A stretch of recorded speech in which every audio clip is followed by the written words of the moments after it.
Welcome to Our Girl Relationships. We talk about the problems people face in their day to day lives. Let's start with the video. I, male 25, met May, female 25, in my first year of college. She was obviously a new student like the rest of us, but it wasn't just that. She was here all the way from Asia.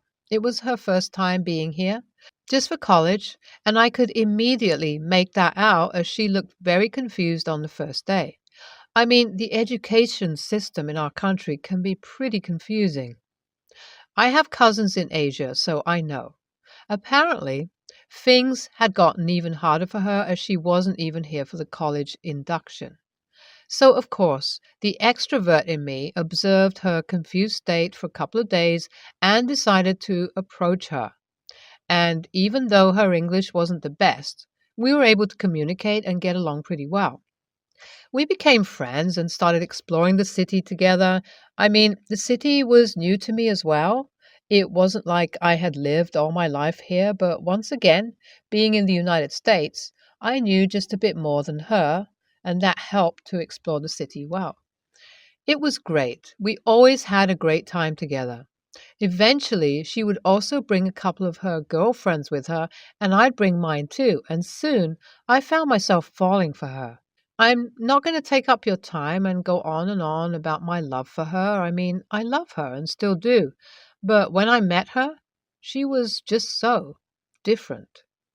She was kind, loving, helpful, gentle, curious, adventurous, and regardless of the cultural and language barriers between the two of us, I could just see the pureness and warmth that lay in my heart. Now, even though I'm finding myself questioning all of it, all her words and acts of affirmation, upliftment, and kindness just tell me, was I wrong for falling for it? When she came forward and handed it all to me herself? You all be the judge of that while I continue the tale of horror that I'm currently going through. Well, after months of hanging out mindlessly around the city, bar hopping every weekend, and grabbing brunch the next morning, my feelings for her couldn't contain themselves. Hell, my feelings were so obvious that Mai and her friends, too, started teasing me about it. I knew I had to take a step, and I did. I asked her out on the night of Halloween. Of course, the 18-year-old me must have predicted that this relationship was going to be a horror nightmare. LOL. Well, I was standing there expecting a no from her, but surprisingly, she just pulled me into a kiss. And the rest is history. We began dating, and whatever we had between us became 10 times better. Being with May made me feel a connection that I had never felt. And the foolish me thought she did the same. I mean, all her actions screamed of it. Of course, though, it took me until now to realize that. Now that I think hard about it, even though her actions and words were sweet and covered in honey, maybe she might have dropped her mask. It all started after us dating for a couple of years. It was around the time of graduation. May had informed me that her parents were going to be here for the very first time after all these years of just her visiting them every spring and winter break. Now, like how anyone else would be, I was excited because she had promised me that she would introduce me to them. Hell, I still remember that day. I had dressed up so well for them because I was so in love that I wanted to make a good first impression. I even learnt some of her language so that we could speak in ease, and soon the day of our graduation day arrived. I was nervous, both to receive my degree, but particularly to meet her parents. I still can recall the way my heart started beating in nervousness when May walked towards me with them. I blurted out a hello in their native language, and they seemed very happy.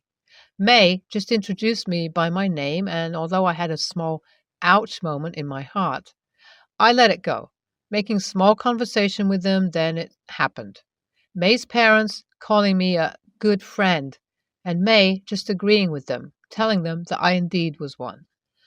Not gonna lie, it really hurt that day, but I was soon gonna get used to it because I was gonna find out that May was just going to run me in circles, and man, She was so good at it that I kept falling for it.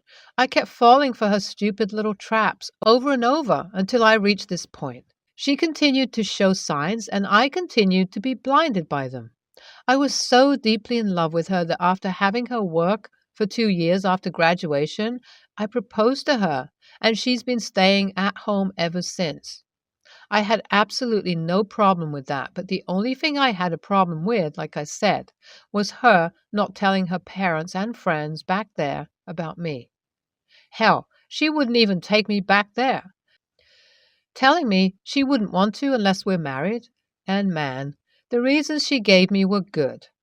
Strict parents, threats of being disowned, yada yada. I mean, if she was going to be one day or the other, why not just take the step and live with your head held up high? Of course, she had a reason for that too. She wanted to get married because she wanted the security before she could tell her parents. All of it made perfect sense to me back then, but now, nope. I was so stupid and dumb. Hell, I didn't even find out about all of this in any normal way. I quite literally got a slap in the face. It all started 2 days back. I went out for a week-long work trip. I returned a couple of days earlier, and May was out for a girls' vacation. I returned home and knew May wasn't there. That was my red flag one, but I chalked it up to her extending her vacation. So I tried to make myself comfortable, but first, wanting to take a warm shower, I tried to get inside my room, which is surprisingly locked. None of our rooms have locks because they have security cameras which are manual, meaning they only work when I turn them on. So I'm kind of confused at all of this and start calling May. No response. Okay, I think to myself that she might be busy with her friends, so just sit it out for a couple of hours. Now it's around evening and I'm starting to get worried. So I first decided to call a locksmith to get the door open, and thankfully, my friend being one, it happened quick and easy. This is when my world starts falling apart. My room is a mess. All my clothes are taken out of my closet, and I immediately walk inside along with my friend, who is as shocked as me. I began navigating the room, and my first instinct is to take as many pictures as possible because I can immediately see some of my expensive stuff missing. I can also see a laptop laying on my bed, which looks like it doesn't belong to either me or May. So I decided to open it up, and there it is. As soon as I reboot it, I'm greeted with a logged in Facebook account of some dude who seems like is from the same country as May. I open up the messages and my heart falls into my stomach as I sit there and look at a Facebook account obviously belonging to May, which I absolutely had no idea about. I immediately click on the chat and find messages after messages of lovey-dovey convoys, NSFW exchanges, and me. Yes, they were also talking to me and someone who I believe is supposedly the guy's girlfriend. The two were talking a hell lot of smack about us, talking about how they were excited to get citizenship and leave us back like fools. My heart broke into a million pieces, and thank God, if my friend wasn't present that day, I would have made some stupid decision. I took as many screenshots and evidence as I possibly could because I knew it'd be helpful. The next thing I did was get the locks on the door changed with the help of the same locksmith friend and have moved out myself for a couple of days. I haven't heard anything from May till now, and I'm just sitting here confused, thinking about what to do. So, Reddit, bring in your suggestions and judgments. AITA? It didn't take long after I left the house with the locks changed. May started blowing up my phone, asking me where I was. She was going crazy and was under the assumption that someone else had broken into our house and changed the locks. How? I knew even though I didn't want to talk to her, I had to pick up the call. I simply just told her to go stay with her friend until I get back in town so that we can meet and figure this out. I'm pretty sure my calmness must have given her some hints, but at this point, I don't really care. I'm just going to take this time to think and clear my head out. I finally met up with May today, at a public place like many of you all suggested. I guess she realized herself what was going to happen, and it was good because I didn't want to spend any more of my time explaining things to her. So I met her and put things straight. I'd be lying if I didn't shed a few tears while talking to her. Oh boy, she took full advantage of that later on to try to manipulate me. I didn't let her have it, though. I made her vomit out her entire pathetic lie while pretending to want to get back with her, and she did so easily. She told me that guy was actually from her home country and they were friends before moving to the USA. He lived in another state and would often meet, and all throughout the span of our relationship, they were having one themselves. Hell, even all the time she visited her home country, she visited it with him. All of her family knew of her relationship. All the while, the two of them had different relationships on the side to get citizenship. I was dumbfounded at how well elaborated their plans were. But after getting all of the story and closure, I didn't wait any longer and told her that we were done. That is when the crocodile tears began, and I knew I wasn't going to fall for them again. So I just got up and left. Hi, everyone. Here's a final update. I did end up messaging May's boyfriend's girlfriend on Facebook with all the screenshots, and she was very shocked and surprised. We even had a call and talked about the entire situation, and she seemed very glad because they were going to get married the very next year. As for May's family, I messaged them with our pictures as well, and although we had some struggle to communicate, eventually her English-speaking cousins taking over the chat helped a lot. We had a short call too, where they told me that they were extremely disappointed in May, so much so that she wasn't welcome back here. They even apologized to me on her behalf, and it felt really nice to hear at least someone taking accountability. So apparently, she's living in a beat-down apartment, trying to find a new job because her affair partner wants nothing to do with her and wants to try things out with his real girlfriend instead. Well, God bless them, I guess, and thank you all. NTA, kick to the curb. She's a walking red flag, my dude. No girl is ever worth so much of your energy. NTA, sue for stealing and for damages. What a horrible human being.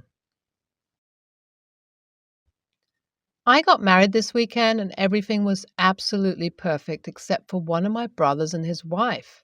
They caused a fair amount of drama and I don't know how to handle it going forward. I'll start off by saying my brother was annoyed that he did not have a spot in my wedding. I did not have a spot in his, and my college friends were my groomsmen. We didn't have ushers, and my wife's cousin DJ'd because he offered and had the setup. Since he was annoyed, we decided to offer a role to help with guest book and gifts, and thought that would soothe it some. My brother and his wife left the rehearsal dinner early the day before the wedding, and another family member heard them trying to come up with excuses as to how to leave early. Whatever, just a rehearsal dinner, didn't care that much. That evening, before the wedding, his wife complained to me that she didn't know what she was going to eat since our dinner at the wedding was breakfast for dinner, and she has some obscure food allergies that she disregards all the time when we go out to eat anyway. She knew about the wedding meal being breakfast for dinner for 2 years and just mentioned that she could only eat fruit since she has an allergy to butter all of a sudden. Please keep in mind, she eats at restaurants regularly, never asks for no butter, and has burgers and fries at fast food places all the time. I told her she could bring something to tide her over till cake, or leave and get food and come back if she needs to, and left it at that. Wedding day come around, she's complaining all day that all she can eat is fruit, and what we could do to accommodate her. My sister said my sister-in-law complained the whole dinner without being so hungry and only being able to eat fruit. She didn't talk to us at the wedding at all, and my brother took my sister-in-law away for an hour and a half to get food, then didn't come back at all for the rest of the wedding.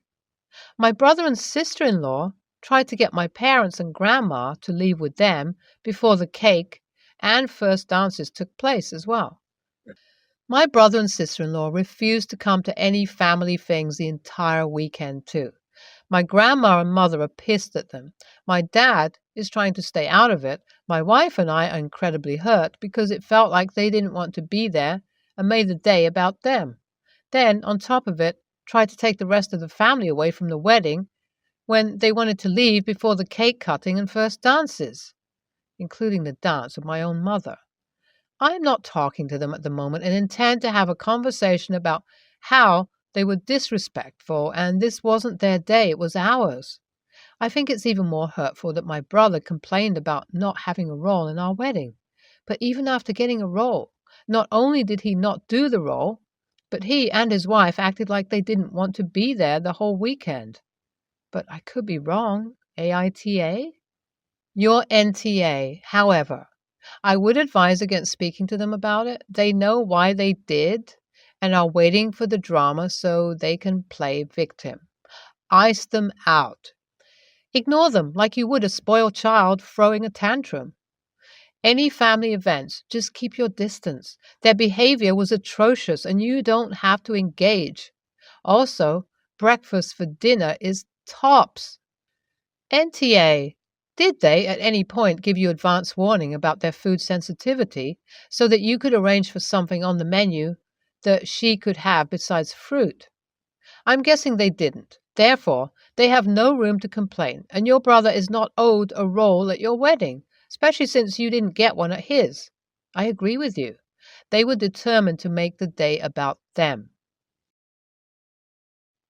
My daughter's father and I divorced shortly after she was born because he refused to keep any of his promises, and the relationship had just caused both of us too much pain. I posted about it on here years ago, but I don't remember the username. He decided he didn't want to be a father, so he signed his custody rights away and only pays child support. I reconnected with an ex of mine soon after. We're now married, and we're raising both my child and our baby together. My ex pays child support. With how we budget for our household, this money falls outside of household needs and is closer to extra money. We've decided that instead of trying to work this into the budget, we're just going to put it entirely into college funds for the kids, 50-50. My ex has heard about this and is furious that I'm using his money for a kid that's not even his and stealing from our daughter. I'm not. My husband and I are equally contributing to 2 children who live in the same household full time. If we're splitting our money for the children's needs and the needs of the household equally, then extra money should be split equally across the household as well, should it not? After all, it's perfectly acceptable and expected for child support to go to paying utilities and mortgages when other people live in the household too. Would it be suddenly different if I was using it to pay the mortgage and then using the leftover $1,000 that would create in our budget to put in their college funds? Obviously not, because ultimately money is fungible. He doesn't agree and is blasting me to anyone that will listen. His mom, who we sometimes see, is taking his side and has been berating me about it since she heard. I don't think it's her business or that I'm doing anything wrong. Am I in the wrong here? NTA. But why word it this way? Just say the child support is going to your daughter and that you and your husband are putting your own money into the college fund instead. YTA. I understand your line of thinking, but it doesn't work in this situation. He's supporting his daughter and no other child. That's the purpose of child support. You used the example of it being used in the mortgage instead. That's different. If you truly didn't have the funds and the child support was used to help pay rent or mortgage, then that would be creating housing support for his child. The other child would just happen to benefit as well. But notice I said if you didn't have the funds. In this case, you have the funds. You are providing a decent standard of living for both children, and the child support is just extra. But it's specifically meant to help his daughter, point blank. YTA, simply for calling the child support extra money. I hope there's no record of you saying that in text. He could easily take you to court and get a reduction in support showing proof that you call it extra money. His sole purpose in giving you money is to provide for his child. He doesn't care about you, your new husband, or your baby. I don't know how you do your budget, but I would readjust it because your mindset is so off on this subject.